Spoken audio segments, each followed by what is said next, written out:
What if one of the most dangerous health mistakes in America isn't happening at a fast food restaurant, but inside your own kitchen? Right now, millions of people are opening their refrigerators, pulling out leftovers, and reheating them without a second thought. It feels responsible, it feels practical, it saves money, it prevents food waste. But what if some of the foods you're reheating every week are changing in ways you cannot see, smell, or taste? And what if those hidden changes are exposing your body to compounds linked to inflammation, cellular stress, and long-term damage? Here's the frightening reality. Most people never question leftovers. If the food looks normal, smells normal, and tastes normal, they assume it's safe. But certain foods can undergo chemical and biological changes after cooking, cooling, and reheating. And some of those changes may be far more serious than most people realize. Today we're looking at 5 foods that deserve special attention before you heat them up again. By the end of this video, you'll know which leftovers may carry hidden risks, why reheating matters more than most people think, and the simple changes that can help protect your health. One of these foods is sitting in millions of refrigerators right now, and chances are you've reheated it many times without ever hearing a warning. Before we begin, let me ask you a quick question. How many times this week have you reheated leftovers? Let me know in the comments below.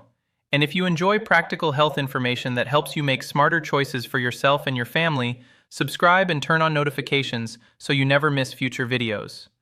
Now let's start with the first food on our list. Think about those leftover French fries from last night, or the fried chicken sitting in a container in your refrigerator. Maybe it's a few spring rolls from takeout. Most people simply heat them up and eat them. Some even add fresh oil to a pan to make them crispy again. It seems harmless. In fact, it feels like the smart thing to do. But what happens inside certain cooking oils during that second round of heating is something most people have never been told. And once you understand it, you may never look at reheated fried food the same way again. Fried leftovers may be far more dangerous than most people realize. Because the problem isn't the food itself, it's what happens when certain oils are exposed to heat again and again. Picture those fries from last night, or the fried chicken you carefully wrapped and placed in the refrigerator. The next day you toss them into a microwave. Or worse, you add fresh oil to a pan and fry them again to bring back that crispy texture. The smell is familiar. The taste seems exactly the same. Nothing appears different. But inside that food, a chemical process has already started. Many common cooking oils used in American kitchens, including corn oil, soybean oil, and sunflower oil, become less stable when repeatedly exposed to high temperatures. As these oils break down, they can generate compounds associated with oxidative stress inside the body. Think of it this way. Imagine tiny sparks flying from a fire. One spark may not cause much damage, but if sparks keep landing in the same place day after day, year after year, eventually something begins to wear down. That's how many health problems develop. Not from one meal, not from one mistake, but from repeated exposure over long periods of time. And that's what makes reheated fried foods worth paying attention to. Your body doesn't always send warning signs when it's dealing with inflammation. You don't feel it building, you don't see it happening. In many cases, the process remains completely silent. That's why habits matter. Small decisions repeated every week can have a bigger impact than most people realize. Now be honest with yourself. How many times this month have you reheated fried foods? Most people never count. Most people never think about it. But awareness is the first step toward making better choices. The good news is you don't have to throw leftovers away. You simply need a better reheating method. Instead of frying food again in oil, use dry heat. An oven, an air fryer, a baking tray. These methods can restore texture without exposing the food to another round of high-temperature oil. It's a small adjustment, but small adjustments are exactly what this video is about. And the next food on our list may surprise you even more. Because unlike fried food, it's considered one of the healthiest foods you can eat. Nutrition experts recommend it. Doctors encourage people to eat more of it. Health-conscious families keep it in their kitchens every week. Yet when it's repeatedly reheated, something happens that very few people ever talk about. The second food on this list may be the most surprising of all. Because unlike fried foods, this one has a reputation for being extremely healthy. In fact, many people go out of their way to eat more of it. I'm talking about leafy greens. Spinach, kale, Swiss chard, arugula. Picture this. It's Sunday evening. You prepare a fresh pan of sautéed spinach with garlic and olive oil. It looks healthy. It smells amazing. You feel good knowing you're making smart choices for your health. You save the leftovers in a container and place them in the refrigerator. The next day, you pull them out and heat them up for lunch. Everything seems perfectly normal. Same color, same smell, same taste. Nothing appears different. But inside those greens, chemical changes can begin taking place during storage and reheating. Leafy vegetables naturally contain compounds called nitrates. Fresh vegetables contain these naturally, and under normal conditions they aren't considered harmful. However, once vegetables are cooked, stored, and repeatedly reheated, those compounds can begin changing in ways that many people never think about. And that's where things become interesting. Think of your body's DNA as the master instruction manual for every cell you have. Every day, your body is constantly repairing, replacing, and rebuilding itself. Anything that repeatedly increases stress on that system deserves attention. The surprising part is that most people spend their time worrying about obviously unhealthy foods. Fast food, candy, sugary drinks. Very few people ever stop to think about how they handle healthy foods after they've already been cooked. That's what makes this topic so important. This isn't about avoiding vegetables. Far from it. It's about storing them properly and avoiding repeated heating cycles whenever possible. If you're cooking greens, consider preparing smaller portions. And if you do save leftovers, refrigerate them promptly and try not to reheat the same batch over and over again. Simple habits often make the biggest difference. But the next food on this list may be even more shocking, because it sits in kitchens all across America. Families meal prep it every week, restaurants serve it every day, and hidden inside it is a microscopic threat that most people have never heard about. A threat that can survive the cooking process itself. Rice may be the most underestimated leftover on this entire list, not because of how it tastes, not because of how it smells, but because of something hidden inside it that most people never hear about. Think about the last time you made rice. Maybe it was white rice, brown rice, jasmine rice, basmati rice. You cooked a large batch, put the leftovers in the refrigerator, and planned to eat them over the next few days. That's exactly what millions of people do every week. It seems completely normal. But hidden inside cooked rice is a bacterium called Bacillus cereus. And what makes this bacterium unusual is its ability to survive cooking. Here's how. Raw rice can naturally contain bacterial spores. Unlike normal bacteria, spores are survival structures. They are designed to withstand conditions that would normally destroy active bacteria. Think of them as tiny biological seeds waiting for the right conditions to wake up. When freshly cooked rice begins cooling, those spores can become active if the rice remains at room temperature for too long. Once active, they begin multiplying. And as they multiply, they can produce toxins. The scary part? Some of those toxins can survive reheating. That means simply microwaving rice again doesn't always eliminate the problem if the rice wasn't stored correctly in the first place. And here's why so many people miss it. The rice may look perfectly normal. No strange smell, no strange color, no warning sign whatsoever. Everything appears safe. That's what makes it so deceptive. Imagine discovering a problem only after it has already happened.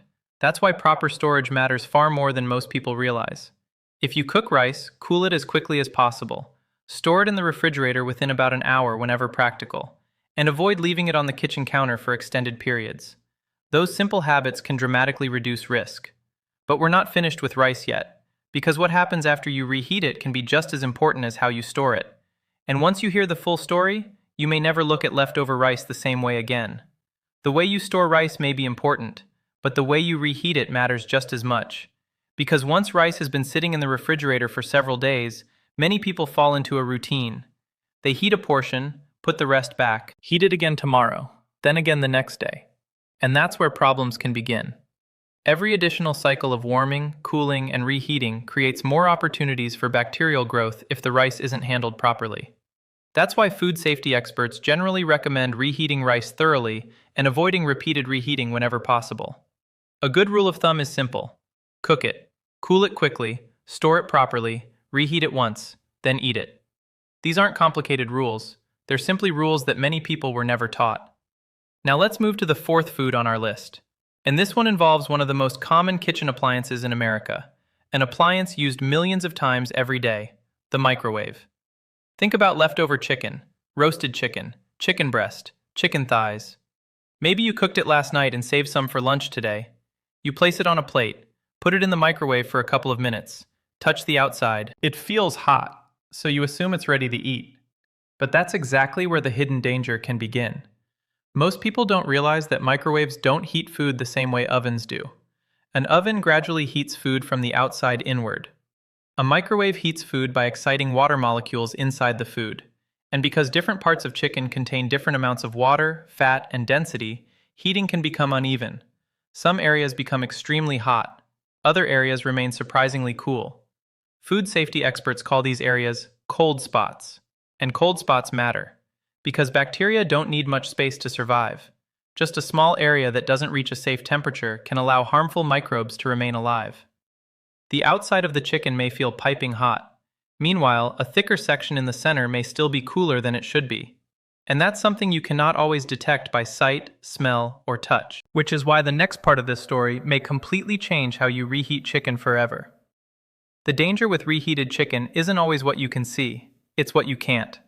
Because harmful bacteria don't need an entire piece of chicken to survive. They only need one cold spot, one small section that never reached a safe temperature. And that's what makes microwave reheating so risky when it's done incorrectly. Two bacteria are especially important when it comes to poultry: Salmonella and Campylobacter. Both are among the most common causes of foodborne illness in the United States. Proper cooking destroys them, but improper storage, cross-contamination, or uneven reheating can create opportunities for problems to return. Here's what most people do. They remove leftover chicken from the refrigerator, microwave it for a minute or two, touch the outside, feel the heat, and assume the entire piece is ready to eat. But the outside temperature tells you almost nothing about what's happening in the center. Imagine a house that's warm in the living room but freezing in the basement. From the front door, everything appears comfortable, but one section is completely different. That's exactly how uneven heating can work. And if harmful bacteria survive, the consequences can be much more serious than an upset stomach.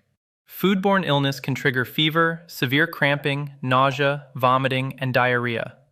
For older adults, these illnesses can become especially dangerous because dehydration can happen quickly. That's why reheating properly matters. The safest approach? Use an oven whenever possible. A moderate oven temperature heats food more evenly and reduces the risk of hidden cold spots. If you must use a microwave, cut chicken into smaller pieces.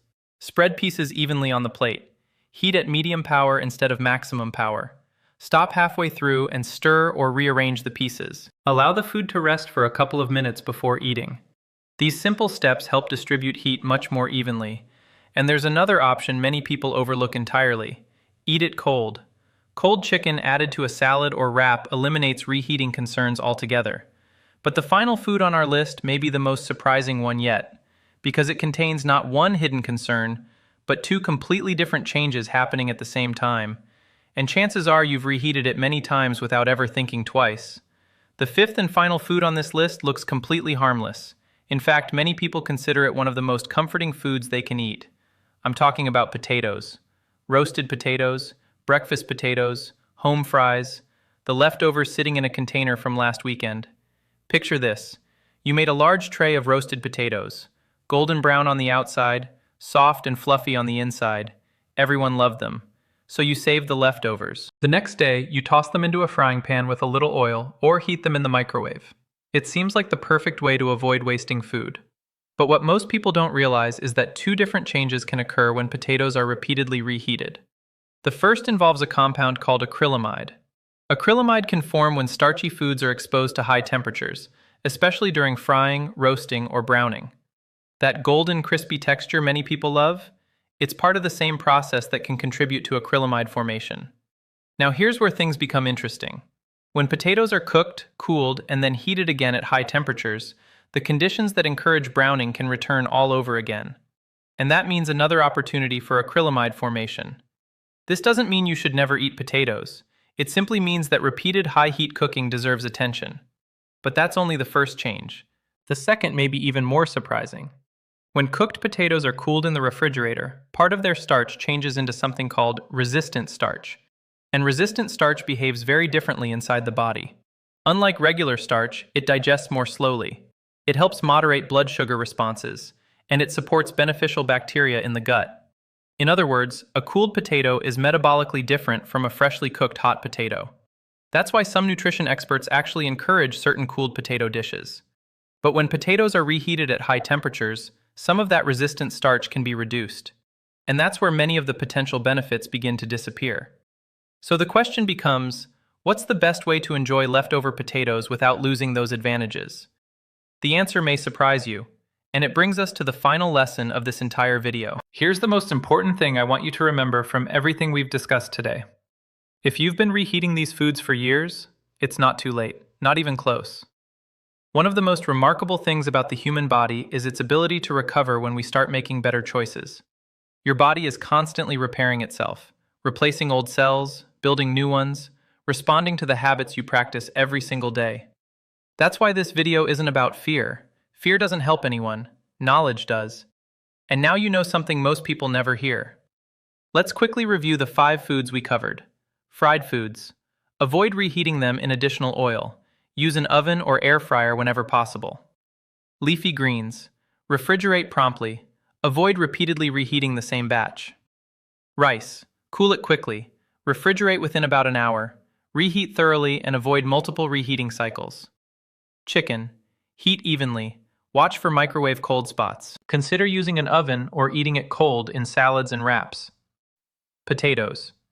Be mindful of repeated high-heat reheating. Consider enjoying some potato dishes cold when appropriate. Notice something? None of these changes are difficult. None require expensive supplements. None require a special diet. They're simply smarter habits, small decisions, repeated consistently. And those small decisions often create the biggest results over time. The truth is, your body works for you every single day without asking for recognition. Your heart, your liver, your kidneys, and yes, your pancreas. Day after day, year after year, working silently in the background. The least we can do is give it the support it deserves. So before you leave, I have one final question. Which of these 5 foods surprised you the most? Was it fried foods, spinach, rice, chicken, or potatoes? Let me know in the comments below. And if you found this video helpful, please give it a thumbs up and share it with someone who regularly reheats leftovers. A friend, a spouse, a parent, a neighbor. You never know who might benefit from this information.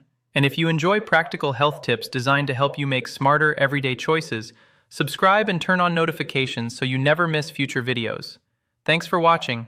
Take care of yourself, take care of your family, and I'll see you in the next video.